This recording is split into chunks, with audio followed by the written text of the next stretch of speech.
I'm here today to ask, am I the jerk for turning my abusive dad in? To start, I'm a 15-year-old male.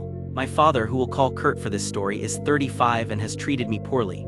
I'm not sure when the abuse started, but I should mention he wasn't very physically abusive, he was very mentally abusive. I moved in with Kurt when I was around 8 because my mom was struggling with addiction at the time. She got clean after this incident. When I first moved in, everything seemed pretty normal and I was quite happy living with him, until 2018 when my sister was born to Kurt and my stepmother. I bonded quickly with my new sister as any good big brother would. However, the love was short-lived. This is when the mental games started. It began in a violent way, often involving my dog. For example, he would say things like, "If you don't get that damn dog, I'm gonna punch it," or "If that dog wakes your sister up, I'm gonna punt it like a football." One day, I don't remember exactly what led to it, but he threw my dog into the door and started hitting it. My dog was still a puppy, maybe 15 pounds max. I relocated her before she got seriously injured. She's in my lap as I type and she's happy and healthy. Anyway, then I finally had some contact with my mom. Let's just say this is where things went further downhill.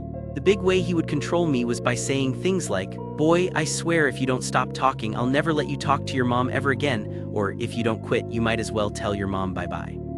Now that you have some background, here's what happened next. It was an average Tuesday and I was sitting in my 7th period algebra class. I looked at my friend and asked, "Do you have a decent plan for running away?" He was like, "No, why would you ask that?" I said, "Oh, no reason." I got on the bus and texted my mom asking what would happen if I ran away. She talked me out of it. Eventually, she sent me the Department of Human Services number. I called them and told them everything.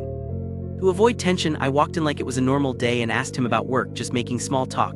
Then there were 3 heavy knocks like in a movie. We each told our side of the story and he told Kurt that I had called. He was livid. 3 days later, I moved out. About 3 weeks later, he called me just to yell at me about how they were investigating further into what they thought would be best for my sister.